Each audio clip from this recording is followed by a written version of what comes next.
ಆದಿಚುಂಚನಗಿರಿ ಮಠದ ಕಾರ್ಯಕ್ರಮಕ್ಕಾಗಿ ಬೆಂಗಳೂರಿನ HCL ಏರ್ಪೋರ್ಟ್ಗೆ ಬಂದಿಳಿದ ಪ್ರಧಾನಿ ಮೋದಿ ಅವರನ್ನು ಸ್ವತಃ ಸಿಎಂ ಸಿದ್ದರಾಮಯ್ಯ ಅವರು ಸ್ವಾಗತಿಸಿದರು. ಈ ವೇಳೆ ಪ್ರಧಾನಿ ಜೊತೆಗೆ ಆತ್ಮೀಯವಾಗಿ ಮಾತನಾಡಿರುವ ಸಿಎಂ ಸಿದ್ದರಾಮಯ್ಯ ರಾಜ್ಯದ ರೈಲ್ವೆ, ನೀರಾವರಿ ಯೋಜನೆ ಸೇರಿದಂತೆ 18 ಬೇಡಿಕೆಗಳನ್ನು ಮುಂದಿಟ್ಟರು. ಬೆಂಗಳೂರು ಅಭಿವೃದ್ಧಿಗೆ 6,000 ಕೋಟಿ ರೂಪಾಯಿ ಕೊಡುವಂತೆ ಮನವಿಯನ್ನು ಮಾಡಿದ್ದಾರೆ.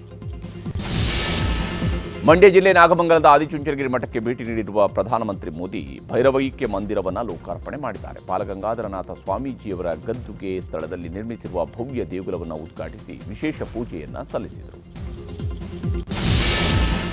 ಬೆಂಗಳೂರಿನ ವಿದ್ಯಾರಣ್ಯಪುರದಿಂದ 2 ವಿದ್ಯಾರ್ಥಿನಿಯರು ನಾಪತ್ತೆಯಾಗಿ 75 ದಿನ ಕಳೆದರೂ ಪತ್ತೆಯಾಗಿಲ್ಲ. ಸೆಕೆಂಡ್ PU ಓದ್ತಾ ಇದ್ದ ತನಿಷ್ಕಾ ಮತ್ತು ಫಸ್ಟ್ PU ಓದ್ತಾ ಇದ್ದಂತಹ ತೇಜಸ್ವಿನಿ ಪರೀಕ್ಷೆ ಭಯದಿಂದ ಮನೆ ಬಿಟ್ಟು ಹೋಗಿದ್ದಾರೆ ಅಂತ ಹೇಳಲಾಗ್ತಿದೆ. ಗಂಡನನ್ನ ಬಿಟ್ಟು ಪ್ರಿಯಕರನ ಜೊತೆಗೆ ಓಡಿ ಹೋಗಿದ್ದ ಮಹಿಳೆಯನ್ನ ಕುಟುಂಬಸ್ಥರೇ ಹತ್ಯೆ ಮಾಡಿ ಸುಟ್ಟು ಹಾಕಿದ್ದಾರೆ. ಬೆಳಗಾವಿ ಜಿಲ್ಲೆ ಯಮಕರಮರಡಿ ಠಾಣೆಯಲ್ಲಿ ಮರ್ಯಾದೆ ಹತ್ಯೆ ಕೇಸ್ ದಾಖಲಾಗಿದೆ. ಡಾಕ್ಟರ್ ಯತೀಂದ್ರ ಸಿದ್ದರಾಮಯ್ಯ ವಸೂಲಿ ಮಾಡ್ತಿದ್ದಾರೆ ಎಂದು ಕೇಂದ್ರ ಸಚಿವ HD ಕುಮಾರಸ್ವಾಮಿ ಮಾಡಿದ್ದ ಆರೋಪಕ್ಕೆ ಡಾಕ್ಟರ್ ಯತೀಂದ್ರ ಸಿದ್ದರಾಮಯ್ಯ ತಿರುಗೇಟು ನೀಡಿದ್ದಾರೆ. ಮೈಸೂರಿನಲ್ಲಿ ಮಾತನಾಡಿದ ಅವರು, ಕುಮಾರಸ್ವಾಮಿ ಅವರು CM ಆಗಿದ್ದಾಗ ಅವರ ಮನೆಯ ಎಲ್ಲರೂ ವಸೂಲಿಗೆ ನಿಂತಿದ್ರು ಅಂತ ನಾನು ಹೇಳ್ತೀನಿ ಅಂತ ಹೇಳಿದ್ದಾರೆ. ಚನ್ನಪಟ್ಟಣ ಕ್ಷೇತ್ರದಿಂದ ಕುಮಾರಸ್ವಾಮಿ 2028ಕ್ಕೆ ಸ್ಪರ್ಧೆ ಮಾಡ್ತಾರೆ ಅನ್ನೋ ವಿಚಾರದ ಬಗ್ಗೆ JDS ಯುವ ನಾಯಕ ನಿಖಿಲ್ ಕುಮಾರಸ್ವಾಮಿ ಪ್ರತಿಕ್ರಿಯಿಸಿದ್ದಾರೆ. ಚನ್ನಪಟ್ಟಣ ಜನರ ಅಭಿಲಾಷೆ ಇದೇ ಆಗಿದೆ. ರಾಜ್ಯ ರಾಜಕಾರಣಕ್ಕೆ ಬಂದರೆ ಚನ್ನಪಟ್ಟಣ ಪರಿಗಣಿಸಬೇಕು ಅನ್ನುವಂಥ ಒತ್ತಾಯ ಇದೆ ಅಂತ ಹೇಳಿದ್ದಾರೆ.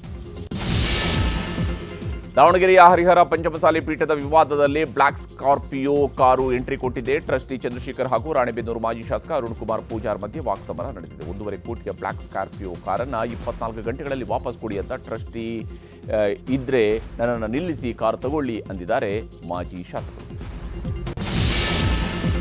ಬೆಂಗಳೂರಲ್ಲಿ ನಾಳೆಯಿಂದ ಜನಗಣತಿ ಆರಂಭ ಆಗಲಿದೆ. ಸ್ವಯಂ ಗಣತಿ ಇಂದಿಗೆ ಮುಕ್ತಾಯವಾಗಿದ್ದು ನಿರೀಕ್ಷೆ ಮಟ್ಟದಲ್ಲಿ ಸ್ವಯಂ ಗಣತಿಗೆ ಬೆಂಬಲ ಸಿಕ್ಕಿಲ್ಲ. ಹೀಗಾಗಿ ನಾಳೆಯಿಂದ ಮನೆ ಮನೆಗೆ ಭೇಟಿ ನೀಡಿ ಗ್ರೇಟರ್ ಬೆಂಗಳೂರು ಪ್ರಾಧಿಕಾರ ನಿಯೋಜಿಸಿರುವ ಸಿಬ್ಬಂದಿ ಗಣತಿ ಮಾಡಲಿದ್ದಾರೆ.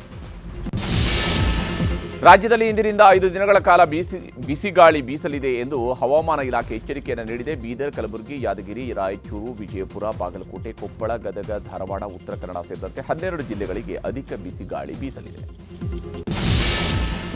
ಬೆಂಗಳೂರು ಗ್ರಾಮಾಂತರ ಜಿಲ್ಲೆ ನೆಲಮಂಗಲದ ಕಲ್ಯಾಣ ಮಂಟಪದಲ್ಲಿ ನಡೀತಾ ಇದ್ದ ಬಾಲ್ಯ ವಿವಾಹವನ್ನು ಜಿಲ್ಲಾ ಮಕ್ಕಳ ರಕ್ಷಣಾಧಿಕಾರಿ ಅನಿತಾ ಲಕ್ಷ್ಮಿ ತಂಡ ತಡೆದಿದೆ. 17 ವರ್ಷದ ಬಾಲಕಿಯ ಮದುವೆ ಮಾಡೋದಕ್ಕೆ ಪೋಷಕರು ಮುಂದಾಗಿದ್ದರು. ಹಾಸನದಲ್ಲಿ ಕಾಡಾನೆಗಳ ಉಪಟಳ ಮಿತಿ ಮೀರಿದ್ದು ಕಾಡಾನೆ ಸೆರೆಗೆ ಕಾರ್ಯಾಚರಣೆ ಹಮ್ಮಿಕೊಳ್ಳಲಾಗಿದೆ.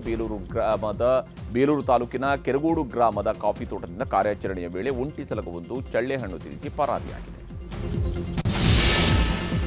ಆಂಧ್ರ DCM ಪವನ್ ಕಲ್ಯಾಣ್ ಹಾಗೂ ನಟ ರಾಮ್ ಚರಣ್ ವೈಯಕ್ತಿಕ ಜೀವನದ ಬಗ್ಗೆ ಹಾಸ್ಯ ಮಾಡಿದ್ದ ಆರೋಪದ ಮೇಲೆ ಸ್ಟ್ಯಾಂಡ್ ಅಪ್ ಕಾಮಿಡಿ ಮಾಡಿದ್ದ ಅನುದೀಪ್ ಕಾಟಿಕಾಲರನ್ನು ಪೊಲೀಸರು ಬಂಧಿಸಿದ್ದಾರೆ. ಹೈದರಾಬಾದ್ ಮೂಲದ ಸ್ಟ್ಯಾಂಡ್ ಅಪ್ ಕಾಮಿಡಿಯನ್ ಅನುದೀಪ್ ಕಾಟಿಕಾಲ ಇತ್ತೀಚೆಗೆ ಯೂಟ್ಯೂಬ್ನಲ್ಲಿ ವಿಡಿಯೋ ಹಂಚಿಕೊಂಡಿದ್ದರು.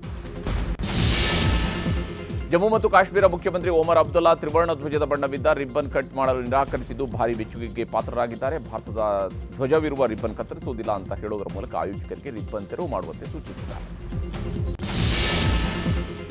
ಮಹಾರಾಷ್ಟ್ರದಲ್ಲಿ ನಡೆದಿರುವ ಲೈಂಗಿಕ ದೌರ್ಜನ್ಯ ಪ್ರಕರಣ ಇಡೀ ದೇಶವನ್ನೇ ಬೆಚ್ಚಿ ಬೀಳಿಸಿದೆ. 19 ವರ್ಷದ ಅಯಾನ್ ಅಹಮದ್ ತನ್ವೀರ್ ಎಂಬ ಯುವಕ 180 ಅಪ್ರಾಪ್ತ ಬಾಲಕಿಯರಿಗೆ ಲೈಂಗಿಕ ದೌರ್ಜನ್ಯ ಎಸಗಿರುವ ಆರೋಪ ಕೇಳಿಬಂದಿದೆ. ಪೊಲೀಸರು ಬಂಧಿಸಿ ತನಿಖೆ ನಡೆಸಿದ ವೇಳೆ 350ಕ್ಕೂ ಹೆಚ್ಚು ಅಶ್ಲೀಲ ವಿಡಿಯೋಗಳು ಪತ್ತೆಯಾಗಿವೆ.